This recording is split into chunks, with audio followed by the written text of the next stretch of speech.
Hermione Granger and the Chamber of Secrets. Chapter 6. Gilderoy Lockhart. Hermione's first night back in Hogwarts Castle, surrounded by her roommates and the rich maroon decor of her room, calmed her down. Her annoyance, however, peaked again when Ron and Harry casually sat down at the table next to her during breakfast the following day. Surrounded by tureens of porridge, plates of kippers, mountains of toast, and dishes of eggs and bacon under the enchanted ceiling, today a dull, cloudy grey, Hermione was calmly rereading her copy of Voyages with Vampires. Her calm was interrupted when Harry and Ron plopped down as if absolutely nothing had transpired the night before. Hermione had to clamp her jaw shut initially for fear of what she would say. Still, she thought of herself as the bigger person and stiffly wished them a good morning. She would not allow their smugness to get in the way of the excitement of the first day of classes. Neville, who had always also been sitting with Hermione, was not as reserved in his welcome. She half listened to the three of them catching up while reading the passage about the vampire, who, after a particularly intense encounter with Lockhart, could only eat lettuce instead of blood. Mel's due any minute. I think Gran's sending a few things I forgot, Neville was saying, just as rumbling, whooshing sound filled the great hall. 100 or so owls streamed in, circling the hall and dropping letters and packages into the chattering crowd. A big, lumpy package bounced off Neville's head, and a second letter, something large and grey, fell into Hermione's jug, spraying them all with milk and feathers. Errol, said Ron, pulling the bedraggled owl out by the feet as Hermione blotted porridge off her jumper. Errol slumped unconscious onto the bed, his legs in the air and a damp red envelope in his beak. Oh no, Ron gasped. His voice was so pained that it caused Hermione to stop blotting her jumper to check on the poor owl. She had no idea Ron cared so deeply for the pet. It's all right, he's still alive, said Hermione softly, prodding Errol gently with the tip of her finger. It's not that. It's that. Ron was pointing at a red envelope. It looked quite ordinary to Hermione, but Ron and Neville looked at it as though they expected it to explode. What's the matter? Said Harry. She sent me a howler, said Ron faintly. Hermione had no idea what a howler was. However, she could logically deduce it was not a good thing. You'd better open it, Ron, said Neville in a timid whisper. It will be worse if you don't. My gran sent me one once, and he gulped. It was horrible. What's a howler? Said Harry, reading Hermione's mind. But Ron didn't answer. All of his attention was fixed on the letter, which had begun to smoke at the corners. Open it, Neville urged. It will all be over in a few minutes. Ron stretched out a shaking hand, eased the envelope from Errol's beak, and slid it open. Neville stuck his fingers in his ears. A split second later, Hermione knew why. She thought for a moment it had exploded. A roar of sound filled the vast hall, shaking the dust from the ceiling. Stealing the car? I wouldn't have been surprised if they had expelled you. You wait till I get hold of you. I don't suppose you stopped to think what your father and I went through when we saw it was gone. Mrs. Weasley's yells, 100 times louder than usual, made the plates and spoons ratter on the table and echoed deafeningly off the stone walls. People throughout the hall were swiveling around to see who had received the howler, and Ron sank so low in his chair that only his crimson forehead could be seen. Letter from Dumbledore last night. I thought your father would die of shame. We didn't bring you up to behave like this. You and Harry could both have died. But I bet you didn't even think about that, did you? You think about no one but yourself. Ronald, we are absolutely disgusted. Your father's facing an inquiry at work. It's entirely your fault. And if you put another toe out of line, we'll bring you straight back home. A ringing silence fell. The red envelope, which had dropped from Ron's hand, burst into flames and curled into ashes. Ron sat stunned, as though a tidal wave had just passed over him. To be honest, Hermione felt the same way. A few people laughed, and gradually a babble of talk broke out again. Hermione gathered her thoughts for a moment and closed Voyages with Vampires. She looked Ron directly in the eye. Well, I don't know what you expected, Ron, but you don't tell me I deserved it, snapped Ron. That was precisely what Hermione was going to tell him, but she saw in an instant how completely and utterly defeated Ron was in that moment. She didn't think it necessary to add to it, quite frankly. The Howler had said everything that needed to be said. In fact, Hermione almost pitied it. Ron. Almost. Instead, Hermione kept her mouth shut and watched as Professor McGonagall moved along the Gryffindor table, handing out course schedules. She couldn't wait to see what this year's timetable would be. As soon as Professor McGonagall handed Hermione the parchment, she noticed they had doubled herbology with the Hufflepuffs first thing that morning, followed by Transfiguration with Professor McGonagall, and then Defense Against the Dark Arts with none other than Professor Gilderoy Lockhart. Hermione knew it was going to be a great day. She absent-mindedly drew little hearts around Lockhart's names, while Ron and Harry finished their breakfast. Hermione, Ron, and Harry left the castle together, crossed the vegetable patch, and made for the greenhouses where the magical plants were kept. She was in a great mood. The Howler had knocked Ron and Harry back to Earth from their escapades, and they were on their way to their first class. Life couldn't get any better.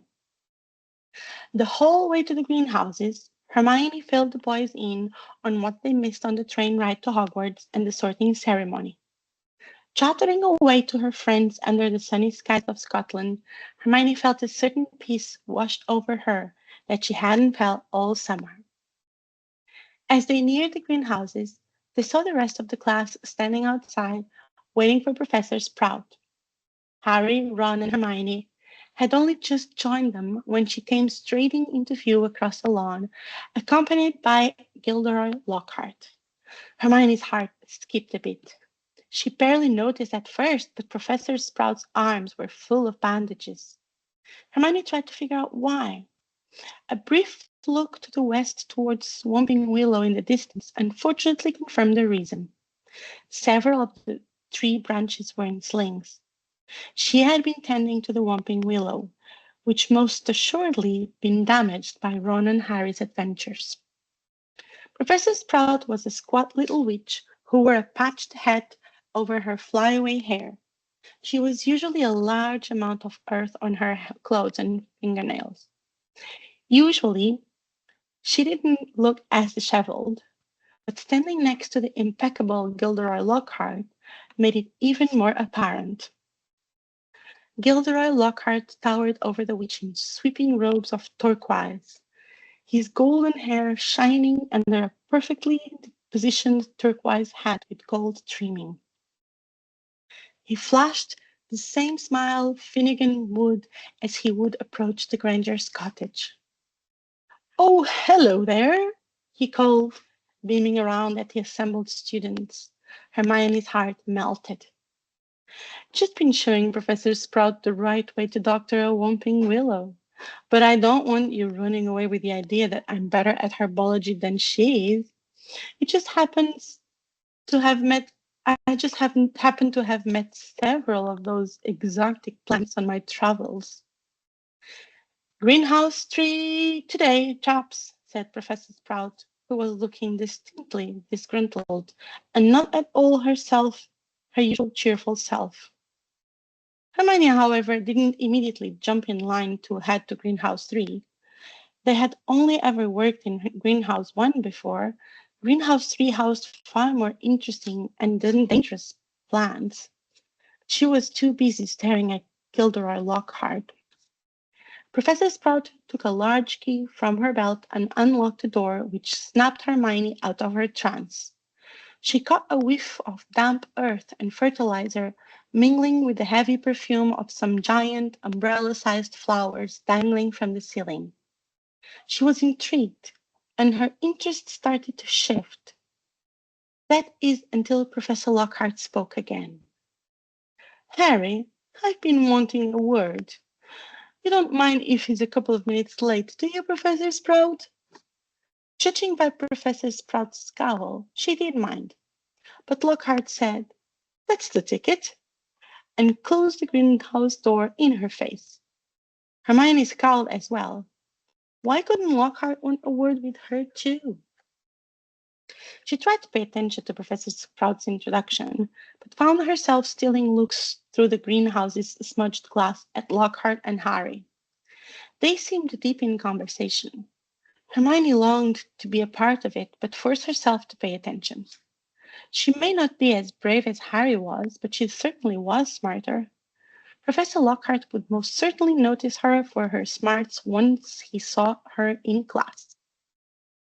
Before Hermione realized what was going on, Professor Sprout had finished her introduction and was announcing the day's lesson. She stood behind the trestle bench in the center of the greenhouse. About 20 pairs of different color ear muffs were lying on the bench. Even though Hermione had missed the beginning of the lesson with her daydreams, she realized at once what they were going to be learning about. Mandrakes. It had to be. What with the earmuffs on the bench. Harry snuck back into the greenhouse, and Hermione suppressed the urge to ask him what Lockhart had talked to him about. We'll be reporting mandrakes today, Professor Sprout confirmed. Now, who can tell me the properties of the mandrake? Hermione's hand was first into the air. Mandrake or mandragora is a powerful restorative, said Hermione, very glad she studied up on it during the summer after writing to Neville. It is used to return people who have been transfigured or cursed to their original state. Excellent. 10 points to Gryffindor, said Professor Sprout. Hermione beamed. The mandrake forms an essential part of most antidotes. It is also, however, dangerous. Who can tell me why? Hermione's hand shut up again. The cry of the mandrake is fatal to anyone who hears it, she said promptly. Precisely. Take another 10 points, said Professor Sprout. Now, the mandrakes we have here are still very young. The professor pointed to a row of deep trays as she spoke, and everyone shuffled forward for a better look. 100 or so tufty little plants, purplish-green in color, were growing there in rows. Everyone take a pair of earmuffs, said Professor Sprout. There was a scramble as everyone tried to seize a pair. When I tell you to put them on, make sure your ears are completely covered, said Professor Sprout. When it is safe to remove them, I will give you the thumbs up. Right. Earmuffs on. Hermione snapped the earmuffs over her ears. They shut out sound completely. She had read about the mandrake's cry, but knew it would be a completely different experience to actually hear one. Her heart started pounding in anticipation, and she fiddled with the earmuffs with nervous energy. She hoped they'd work. Professor Sprout put a pink, fluffy pair over her own ears, rolled up the sleeves of her robes, grasped one of the tufty plants firmly, and pulled hard.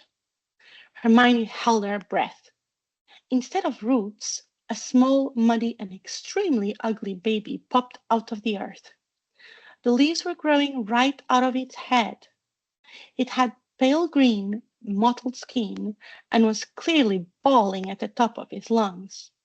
Hermione could only hear the sound of her own heartbeat rumbling inside her ears. Professor Sprout took a large plant pot from under the table, plunged the mandrake into it, burying him in a dark, damp compost until only the tufted leaves were visible. Professor Sprout dusted off her hands, gave them all the thumbs up, and removed her own earmuffs. Hermione excitedly did the same. As our mandrakes are only seedlings, their cries won't kill you yet, she said calmly, as though she'd just done nothing more excited than water a begonia. However, they will knock you out for several hours, and I'm sure none of you want to miss your first day back. Make sure your earmuffs are securely in place while you work. I will attract your attention when it is time to pack. 4 to a tray. There is a large supply of pots here. Compost in the sacks over there. And be careful of the venomous tentacula. It's teething. She gave a sharp slap to a spiky, dark red plant as she spoke, making it draw in the long feelers that had been inching sneakily over her shoulder. Hermione looked around for Neville to join them, but he was standing too far away. Before he could make his way to the table, a curly-haired Hufflepuff stepped to their table. Justin Finch Fletchley, he said brightly, shaking Harry by the hand. Know who you are, of course, the famous Harry Potter. And you're Hermione Granger, always top in everything. Hermione beamed as she had her hand shaking too. It was nice to be acknowledged. And Ron Weasley, wasn't that your flying car? Ron didn't smile. The Howler was obviously still very much on his mind. That Lockhart's something, isn't he? Said Justin happily as they began filling their plant pots with dragon dung compost. Hermione shook her head enthusiastically. Ron and Harry didn't share her thoughts when it came to Lockhart, and it was, quite frankly, refreshing to have a boy take her side. Awfully brave chap. Have you read his books? I'd have died of fear if I'd been cornered in a telephone booth by a werewolf, but he stayed cool and zap. Just fantastic. My name was down for Eton, you know, Justin continued. Hermione looked up in surprise. Eton was a very prestigious school in the United Kingdom. I can't tell you how glad I am I came here instead. Of course, Mother was slightly disappointed, but since I made her read Lockhart's books, I think she's begun to see how useful it will be to have a fully trained wizard in the family. After that, they didn't have much chance to talk. Their earmuffs were back on, and Hermione needed to concentrate on the mandrakes to make sure she was doing everything perfectly. She, however, filed Justin's idea away in the back of her mind. Maybe she should have her parents read Lockhart's books. Professor Sprout had made it look effortless, but there were certainly a few tricks to repotting the magical plants. The mandrakes didn't like coming out of the earth, but didn't seem to want to go back into it either. They squirmed, they kicked, flailed their sharp little fists, and gnashed their teeth. Hermione had quite a time trying to get it into the small pot. Finally, she succeeded, and gained a broad smile from Professor Sprout. At the end of the class, everyone was covered in dirt. The second-year students ran back to the castle to wash off before their next Transfiguration class with Professor McGonagall. Hermione stood in line before her roommates Parvati, Lavender, Alice, and Faye to wash up. They were all gushing about Gilderoy Lockhart. Her roommates somewhat intimidated her because most of the times she couldn't understand how anyone would want to discuss such trivial things, even with Parvati's social lessons last year. Lockhart, however, seemed like a perfect conversation to join in based on the subject matter. He's just perfect, said Lavender with a giggle. And his eyes, said Alice. I could stare into them all night. How about when he trapped a ghoul with a tea strainer? Hermione said, jumping giddily into the conversation. The rest of the girls stopped gushing and looked back at her with confusion. You remember, it was in his book, Gadding with Ghouls, chapter 7, I believe. Still, the rest of the girls didn't say anything. Or how about when he saved the village from werewolves with just his wand and a silver coin? She was met with silence. Wanderings with werewolves? Did you all not read his books yet? Well, they only just assigned them, didn't they? Faye said with a hint of annoyance. A few weeks ago, yes, Hermione said. Plenty of time to read all of them at least once, don't you think? I read them each 3 times, but I do read faster than most people. Hermione caught Parvati giving her a look. And his hair is always perfect, too, Hermione added quickly. The girls' scowls vanished, and they started gossiping again. There was so much more to Hermione's crush, though she hated to call it that. Rationally, she knew that her connections to Finnegan and Marius over the lonely summer months fueled the fascination. Still, Hermione knew she understood Gilderoy Lockhart as a person, not just an extension of the people who helped her cope while away from school. She knew that Professor Lockhart would see that she was different from all of her classmates just with one conversation, and she was determined to have that conversation during their class that afternoon. Hermione had never wished for a transfiguration class to be over in her life, but that first day, that's all she wanted. She loved Professor McGonagall and always looked forward to any time she could learn from her. But the appeal of having a sit down with her hero made it slightly challenging to pay attention. Professor McGonagall asked the class to transfigure a beetle into a button, which under normal circumstances would be a piece of cake to Hermione. She had read that chapter 7 times over the summer. However, Hermione was trying to rehearse every possible conversation she and Lockhart could have during the Defense Against Dark Arts class in a few hours. Because of that, she was only to transfigure 10 beetles, only 4 more than the next best student. Her lack of concentration was masked by Ron's total disaster of a lesson. He broke his wand during the car ride into the Whomping Willow. Serves him right. And he tried to repair it with spell tape to no avail. It kept crackling and sparking at odd moments, and every time Ron tried to transfigure his beetle, it engulfed him in thick gray smoke that smelled of rotten eggs. Unable to see what he was doing, Ron accidentally squashed his beetle with his elbow and had to ask for a new one. Professor McGonagall was displeased. During their lunch period, Hermione happily showed Harry and Ron the buttons she made, and her excitement only grew and grew. The minutes were quickly ticking by until their afternoon class. The boys' bad moods couldn't alter her good one, though it was touch and go for a bit. What have we got this afternoon? Said Harry. Hermione couldn't believe he didn't know. Defense against the dark arts, said Hermione at once. Why? Demanded Ron, seizing her schedule. Have you outlined all Lockhart's lessons with little hearts? Hermione snatched the schedule back, blushing furiously. She hadn't meant for him to see that. They finished lunch and went outside into the overcast courtyard. Hermione pulled out her copy of Voyages with Vampires again. She wanted to double-check a few things before class began. Harry and Ron stood talking about Quidditch for several minutes, making it even easier for Hermione to concentrate on the book. None of them noticed the little mousy-haired boy shuffle up to them, utterly transfixed. He was clutching what looked like an ordinary muggle camera, and the moment Harry looked at him, he went bright red.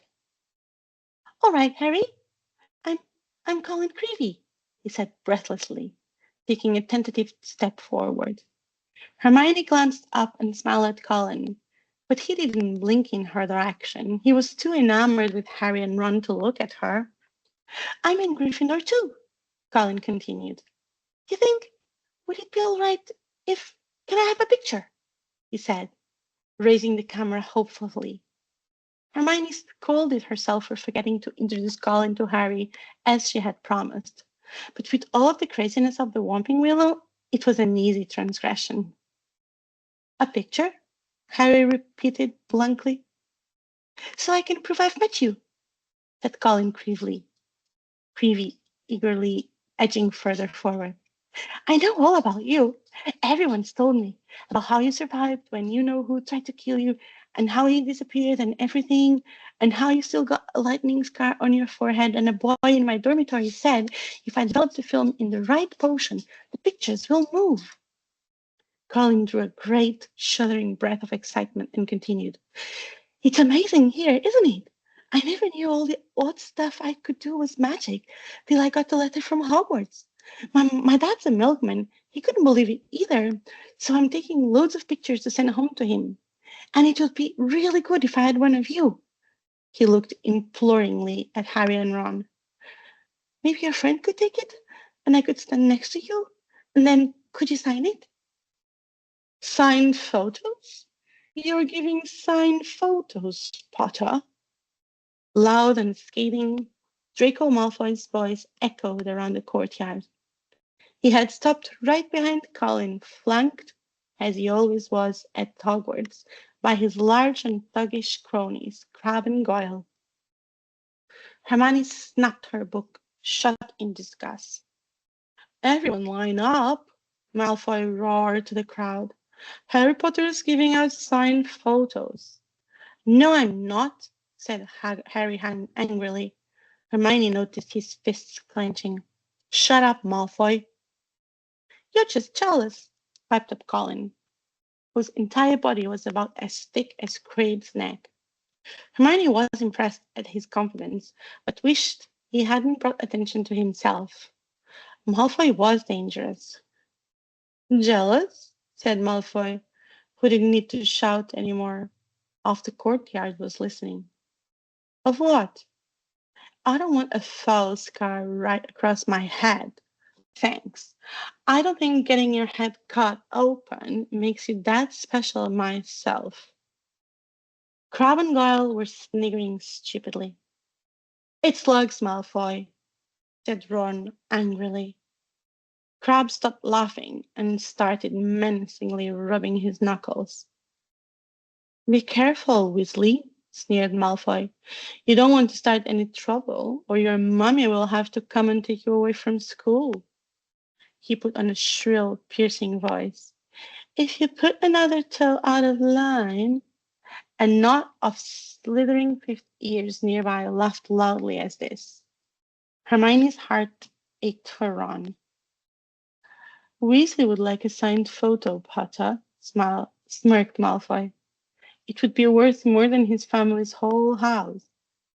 Ron whipped out his spell-tape wand. Things were about to get very bad. Luckily, Hermione glanced to the left and saw someone to save them all. Look out, she whispered, and Ron thankfully put his wand back inside his robes. What's all this? What's all this? Gilderoy Lockhart was striding towards them, his turquoise robes swirling behind him. Who's giving out signed photos? Harry started to speak, but he was cut short as Lockhart flung an arm around his shoulders and thundered jovially. Shouldn't have asked. We meet again, Harry. Come on then, Mr. Creevy, said Lockhart, beaming at Colin. A double portrait. Can't do better than that. And we'll both sign it for you. Hermione grinned from ear to ear. Lockhart was so lovely and thoughtful. Colin fumbled for his camera and took the picture as the bell rang behind them, signaling the start of afternoon classes. Off you go, move along there, Lockhart called to the crowd, and Hermione was quick to comply. Lockhart and Harry took off towards the Defense Against the Dark Art classroom. Hermione and Ron followed slightly behind. The whole way there, Hermione rehearsed what she'd say to Lockhart once they had a few minutes alone. Once they reached the classroom, she sat next to Harry, thankfully close to the front of the room. Parvati, Lavender, Faye, and Alice were all behind her. Hermione could feel the excitement buzzing within her. The time to learn from the bravest wizard had finally arrived. Ron, however, was still hung up on what had just happened in the courtyard. You could have fired an egg on your face, said Ron. You'd better hope Creevy doesn't meet Ginny, or they'll be starting a Harry Potter fan club. Shut up, snapped Harry. Hermione shushed both of them while she piled all of her Gilderoy Lockhart's books in front of her. Hopefully, he'd see them and maybe notice hers. That was the first part of her plan, anyway. When the whole class was seated, Lockhart cleared his throat loudly and silence fell. He reached forward, picked up Neville's copy of Travels with Trolls, and held it up to show his own winking portrait on the front. Me, he said, pointing at it and winking as well. Hermione felt herself swoon. Gilderoy Lockhart, Order of Merlin, third class, honorary member of the Dark Force Defense League and five-time winner of Witch Weekly's Most Charming Smile Award. But I don't talk about that. I didn't get rid of the abandoned banshee by smiling at her. Hermione stifled a laugh. Not only was he smart, brave, and handsome, he was also funny. I see you've all bought a complete set of my books. Well done. I thought we'd start today with a little quiz. Nothing to worry about, just to check how well you've read them, how much you've taken in. Hermione felt her heart explode. A test? This was perfect. When he had handed out the test papers, he returned to the front of the class and said, You have 30 minutes. Start now. Hermione turned over her 3 sheets of parchment and read the first few questions. What is Gilderoy Lockhart's favorite color? What is Gilderoy Lockhart's secret ambition? What, in your opinion, is Gilderoy Lockhart's greatest achievement to date? There were 54 questions at first glance. Hermione got a bit anxious. Did he want the sources for each question? She had no doubt she knew all the correct answers. It was a bit fuzzy on exactly what pages the answers were found. She made an executive decision that it would be best to answer each question first and then go back to list the references if she had time. After half an hour later, Lockhart collected the papers and rifled through them in front of the class. Hermione held her breath. Just hardly any of you remember that my favorite color is lilac. I say so in Year with the Yeti. Hermione shook her head in agreement and mentally added up her correct answers as he continued. And a few of you need to read Wanderings with Werewolves more carefully. I clearly state in chapter 12 that my ideal birthday gift would be harmony between all magic and non-magic peoples. Though I wouldn't say no to a large bottle of Ogden's Old Fire whiskey. He gave them another roguish wink. But Miss Hermione Granger knew my secret ambition is to rid the world of evil and market my own range of hair care potions. Good girl. In fact, he flipped her paper over. Full marks. Where's Miss Hermione Granger? Hermione raised a trembling hand. She couldn't believe it. He noticed her. Excellent, beamed Lockhart. Quite excellent. Take 10 points for Gryffindor. And so to business. He bent down behind his desk and lifted a large covered cage onto it. Whatever was in the cage was of no significance to Hermione. She was on cloud 9. Now be warned. It is my job to arm you against the foulest creatures known to wizardkind. You may find yourselves facing your worst fears in this room. Know only that no harm can befall you whilst I'm here. All I ask is that you remain calm. I must ask you not to scream, said Lockhart in a low voice. It might provoke them. As the whole class held its breath, Lockhart whipped over the cover. Yes, he said dramatically. Fresh caught Cornish pixies. Seamus Finnegan let out a snort of laughter. Hermione shot him a look, though frowned slightly. Cornish pixies wouldn't have necessarily been on her top 10 list of the foulest creatures known to wizard kind, but she trusted Lockhart's expertise. Yes, he smiled at Seamus, who was still chuckling. Well, they're not very dangerous, are they? Seamus choked. Don't be so sure, said Lockhart, waggling a finger annoyingly at Seamus. Devilish little blighters they can be. The pixies were electric blue and about 8 inches high, with pointed faces and voices so shrill it was like listening to a lot of budgies arguing. The moment the cover had been removed, they had started jabbering and rocketing around, rattling the bars and making bizarre faces at the people nearest them.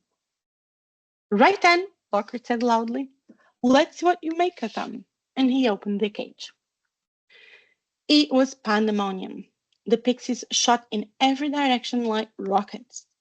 Lockhart was entirely correct. The creatures were foul. Hermione shouldn't have second-guessed his genius. Two of the pixies seized Neville by the ears and lifted him into the air. Hermione gasped. Several shot straight through the window, showering the back row with broken glass. The rest proceeded to wreck the classroom more effectively than a rampaging rhino. They grabbed ink bottles and sprayed the class with them, shredded books and papers, tore pictures from the walls, upended the bin, grabbed bags and books and threw them out of the smashed window. Within minutes, half the class was sheltering under desks, and Neville was swinging from the iron chandelier in the ceiling. Come on now, round them up, they're only pixies, Lockhart shouted. Hermione grasped her wand, ready to go, but Lockhart beat her to it. He rolled up his sleeves, brandished his wand, and bellowed, Pesci pesternomi. Hermione tilted her head in confusion. It definitely wasn't the spell she would have used. The spell Lockhart had used had absolutely no effect. One of the pixies seized the professor's wand and threw it out of the window too. Lockhart dived under his desk, narrowly avoiding being squashed by Neville, who fell a second later as the chandelier gave way. Hermione couldn't believe her eyes. Why was he hiding behind the desk? Why wasn't he using a different spell, such as Arresto Momentum? The bell rang, and there was a mad rush towards the exit. Hermione was too confused to do anything but follow the crowd to the door, but the three soon found themselves the last ones in the room. In the relative calm that followed, Lockhart straightened up, caught sight of Harry, Ron, and Hermione, who were almost at the door, and said, Well, I'll ask you three to just nip the rest of them back into the cage. He swept past them and shut the door quickly behind him. Hermione's confusion continued, but she felt slightly better that he trusted her to clean up the pixies. Maybe this was all one big test. Yes, that had to have been what was going on. Hermione let out the breath she had inadvertently been holding and confidently pulled out her wand to do as Lockhart instructed. Can you believe him? Roared Ron, as one of the remaining pixies bit him painfully in the ear. He just wants to give us some hands-on experience, said Hermione, immobilizing two pixies at once with the rest of momentum and stuffing them back into their cage. Hands-on, said Harry, who was trying to grab a pixie dancing out of reach with its tongue out. Hermione, he didn't have a clue what he was doing. Rubbish, said Hermione.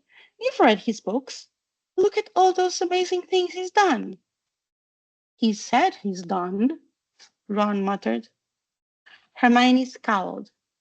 She was never wrong about anything, and was certainly not wrong about Gilderoy Lockhart.